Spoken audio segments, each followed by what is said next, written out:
Hey, welcome to another edition of Advice from the Story Collector. Well, now that the holidays are over and you've collected all those photographs, what are you going to do with them? Now, most of us, we pop them up on Facebook, Instagram, Twitter, whatever we send it off on our social media accounts.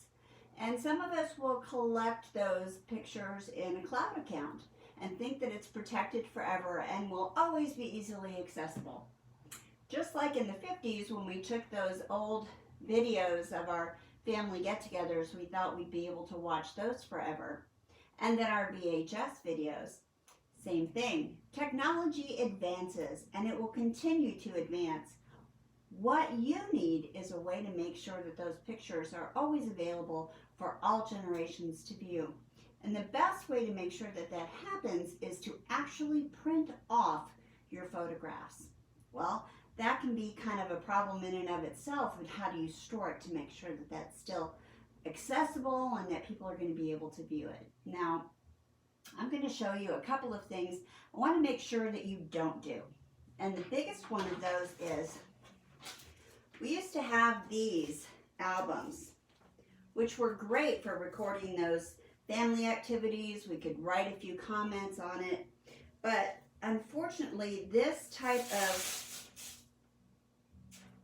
protection for our photographs actually is very damaging. So you want to be sure that you don't find an album like this and stick it in there, because this plastic deteriorates and will break down the photograph. So don't do that.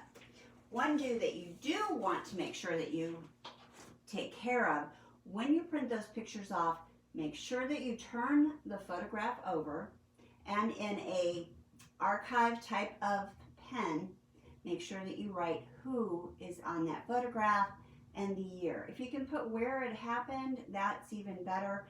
Put a little memory attached to it. Excellent idea, but we don't always remember to do that. The most important thing that we do is always remember to try and put those names at least on it. Good rule of thumb, because again, we think we're going to remember who's in that picture, just like we think we're going to be able to access it. Something to remember is this photograph right here. I'm sure they thought the same thing, but there's no name on this photograph at all.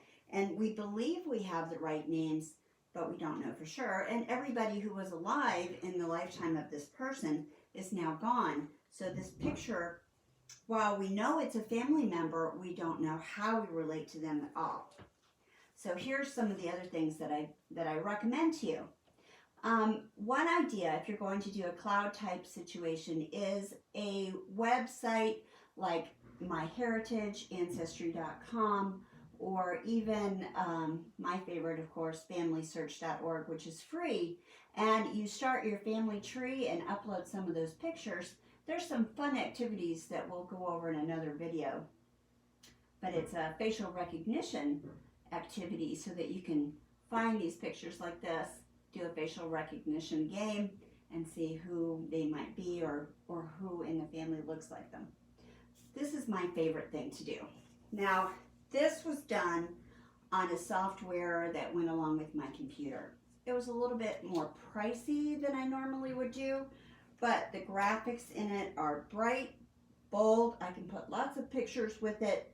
You can see the color's really great. And we were able to take pictures of different documents or actually add in memory moments, either written by my husband or myself, that we could include. And these are great. So my family can actually take the trip with us years to come, because the color is so bright and this will last more than a lifetime. If this isn't something that you want to do, and let me tell you that there are cheap ways to do this through different drugstores, Walmart, places like that. $20 for 20 pages, I think, is what I paid at some of them. Hardcover books, or you can do a soft cover book. I found this at a local thrift store, and these are the great archival sleeves. So I can put the picture in. I can also drop in an archival safe note card with some of the information on it, again with the names and dates on the back of the photographs. It cost me like $2 at a thrift store, and I can fill in the entire trip or holiday fun. Now, sometimes that's not feasible for me, or I just really don't want to do it. So then I recommend these clear archival sheets that you can put in a regular 3-ring binder notebook. And you can get a scrapbook page paper, which is archival safe, and glue them on. I find that the glue tends to disintegrate as well over time, so make it your own, whatever you want to do. That's a few suggestions for you on what to do with those pictures, but whatever you do, find a way to have fun with it and save them for family generations to view for years. My last tip for you to do is take your time to gather some of those photos in a program such as PowerPoint or a photos program that you can get for your Mac, different things of that nature, and upload them all to a zip drive or a flash drive, and create a musical background to it and share it in the future. The stories will pop out at you at your next gathering if you can share those photos with others who either weren't there or haven't been around for a while, and get new and different stories each and every time you show it. So have fun, collect those stories. We'll see you next time.